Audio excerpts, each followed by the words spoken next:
Today I'm looking at Captain America: The Winter Soldier, or you can also call it Captain America 2.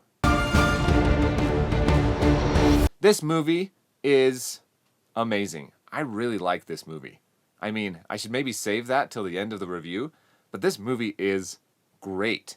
It's got intrigue, it's got suspense, it's got humor, it's got so many great things that happen with this movie. The flow of it is so fun, the character arcs, the characters in it. So I asked myself this time, watching it, would I share this movie with my kids? And the answer I got was no, probably not. Not yet, at least. I mean, I really like it, but after looking at some things about this movie, I don't think they're quite ready for it yet. My kids' ages are 12, 10, 7, and 5. And this movie, Captain America: The Winter Soldier, is probably one of the most adult movies in the Marvel Cinematic Universe. I mean, it's still a superhero movie, but the themes and the content are pretty high up there. So let me tell you what I found out. First of all, talking about the themes of this movie, spoiler alert, there's going to be some spoilers, so if you haven't seen it yet, make sure you know this is a spoiler-filled review. Okay, so let's just talk about the rating real quick. In the United States, this has been rated PG-13, and it says for intense violence, gunplay, and action throughout. Again, that says nothing to me as a parent. I don't think I can make an informed decision about a movie with just that. So here's what I found watching this movie. First, I want to look at the overall themes. The big theme, the big lessons that we're getting in this movie are lessons of trust. But they're not super clear lessons, like you should trust this people, you should trust this people. This requires some higher level of critical thinking. And again, this is why I probably would not share this movie with my kids quite yet. I believe that they would need to have a higher level of critical thinking that they just don't have at the age that they're at right now. I mean, thinking about these things of trust and all these gray areas, these are big questions. These are things that come up in more of an adult's life. Not so much for kids. I don't know if they really care about this quite yet. But in Captain America: The Winter Soldier, we see him questioning the government, we see him questioning technology, we see him questioning his friends, we see him questioning just his job, his work, and it's all wrapped in a really fun package. So right from the very beginning, you see that Steve Rogers is questioning what he's doing for work. He is a soldier still. But it's not in a war, it's more in a spy type situation. And he's really good at it. Man, this first scene where he goes onto this boat and he saves these hostages with his team is really cool. It's a well-oiled machine, they do a great job. However, a part of this mission, you see Steve starts questioning a situation where Natalie, Black Widow, she has her own agenda. She got some orders from Nick Fury that Steve wasn't aware of. And he's ticked about that. He can't run a mission if other people are running different missions, and so he's upset about that. But he's still able to prevail. And then you see Steve confronts Nick Fury, talks to him about trust, and they have this great conversation saying, hey, you know, what's better, trust or force, right? Because do we just trust people? Because people can do bad things. So where's the line of protection and trust? And this is a question that comes up throughout the movie, and there's not really a clear answer. But they talk about it in a lot of fun ways. So we learn that something's not quite right in the organization of S.H.I.E.L.D.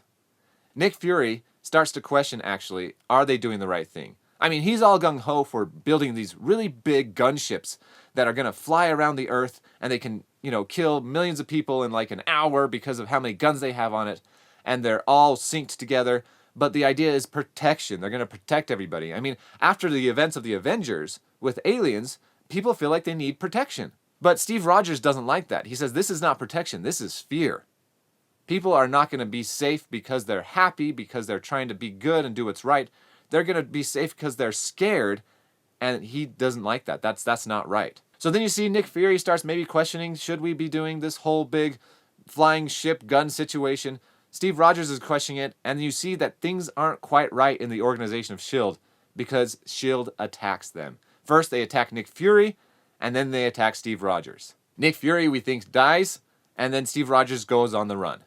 And so the rest of this movie is this political thriller where Steve's trying to unravel what's wrong with S.H.I.E.L.D. Why are they attacking me? Why are they trying to protect everybody, but they're attacking me for questioning this situation? I mean, that seems really extreme. And then you get some really great scenes while doing this. So the first great scene is this elevator scene. If you've seen it, you know what I'm talking about. Steve Rogers is leaving S.H.I.E.L.D. after kind of questioning a situation, and he gets into this elevator, and slowly a bunch of other people start getting into this elevator. They kind of surround Steve, and you get to a point where he's looking around, he's seeing people sweating, you see people trying to, you know, reaching for their weapons a little bit, but subtly, and he knows that something's about to go down. And it's one of the coolest fight scenes in the Marvel Cinematic Universe. So great. Go check it out just for that scene. So I'm not going to go through the entire movie, but you see these themes come up of trust. So Steve does team up with Natalie. At first, he's not sure if he wants to trust her, but he tells her he just wants to be friends. And you see her opening up to this. You see they actually start becoming friends when Natalie trusts Steve with some information and then he trusts her with some information. And you see that there's a give and take and then they start building a relationship. And it's not a romantic relationship, which is actually really cool. I mean, you have these, good-looking people together, this man and this woman, but there's no romance between them. It's just friendship. And I actually really like that about this movie. So with this theme of trust and with Natalie, you've got the trust in the government, but you also have Steve working on his trust in his relationships. So, he was back in 1945, he was frozen in ice, he's come to modern times, and he's had a hard time opening up to people.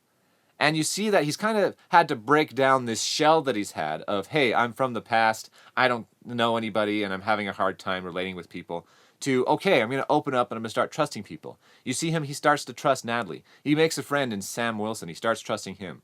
He doesn't really trust Nick Fury at the beginning. In fact, Nick Fury tells him not to trust anybody else. But then by the end of the movie, he starts to trust Nick again.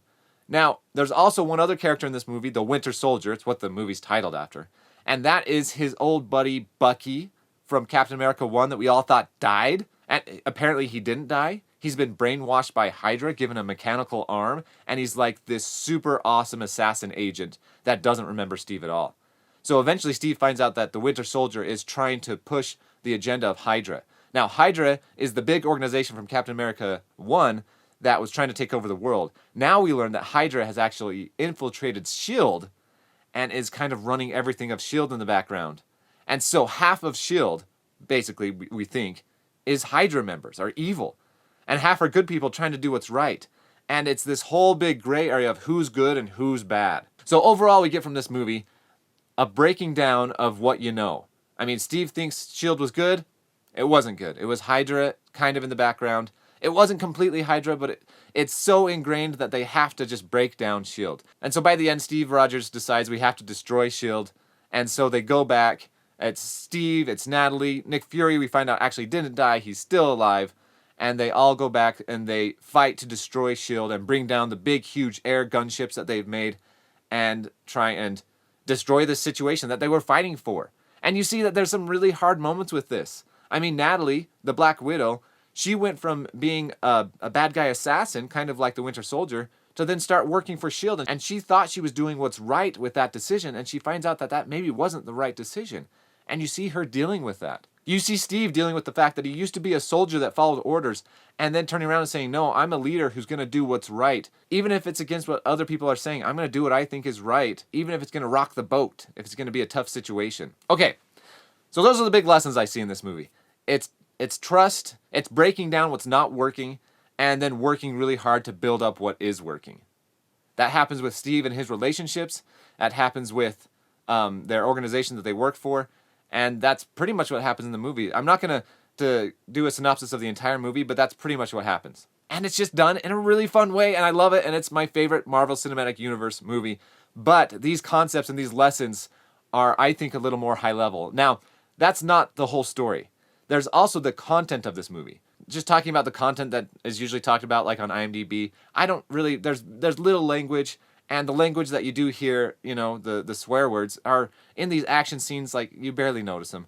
There's no sexuality really at all, but it is intense. This movie is a suspenseful movie, and there is a lot of violence. And the violence in this movie is more glorified than in other movies. You see that Steve Rogers, his superpower is being a great fighter. And so there are some awesome choreographed fights that are actually, for me, a ton of fun, but you feel it. You feel those hits and punches, and you see them, and they're close up, and they're more real. And there's just a lot of it. There's a lot of punches. There's a lot of kicks. There's even a scene where Natalie, takes a crowbar and just whacks a guy in the head. There's no blood, but it's pretty grim. So a lot of real fighting. There's also a lot of guns in this movie. Everybody's getting shot at. I mean, this entire organization is an organization of spies with guns. And some are good, some are bad. You don't know who's who, and they're all fighting each other. So there's guns, there's rockets, there's knives. There is blood in this movie. You do see Steve get shot and cut, and his friends get shot at and cut, and they're bleeding. And it's not like, blood spurts and exploding pieces of people, but there is blood and cuts on these people. And so that's violent. And then You know, there's people being thrown off of airships, there's people who are caught into plane turbines. I mean, there is just a lot of violence in this movie. And again, that kind of raises for me the maturity level, and I know how my kids would react to it. And so I know, at least for my kids and our family situation, that I would probably wait to show this movie to them. In fact, because of the themes and because of the content, I would give this movie an arbitrary rating of like a 15, 16. It's higher. They need to have a higher critical thinking skills and a higher tolerance for violence. Okay, that's what I got out of this movie. I would love to hear what your thoughts are as well. I actually learned a couple other things. I learned that it is very important to wear a seatbelt, because if you're not, you could get pulled out of a window. That's another kind of violent scene where this guy gets ripped out of this window and thrown into oncoming traffic. Always wear your seatbelt. I also learned that if you're wearing a ball cap in your own museum, people probably won't recognize you. Unrecognizable, right? That's what I learned from this movie. Nobody will recognize me now. I'm going to play hide and seek with this on. So, just because I'm not ready to share it with my kids yet doesn't mean that this is a bad movie in any ways. I liked it. It's a lot of fun. I do recommend it for older people, older adults. If you like an intense, fun action movie, which is what I really like, then you're going to love this movie. So when I do finally show this to my kids, I think some good questions to ask after this movie is, how do you know who to trust? Also, how did Steve Rogers change from the beginning of the movie and the end? And how did he not change? I think that's a really cool part of this movie, where you see he's this really moral character at the beginning, and he's still this really moral character by the end. But he has a completely different look at what was right and wrong. What he was doing at the beginning of the movie, by the end, he thinks was wrong.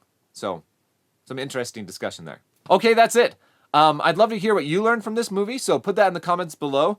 If you liked this video, give me a like. And if you like more reviews like this that look at the lessons as well as the content, and if you're okay with hearing about if I would share this movie with my kids, then hit the subscribe, and I'll talk to you next time.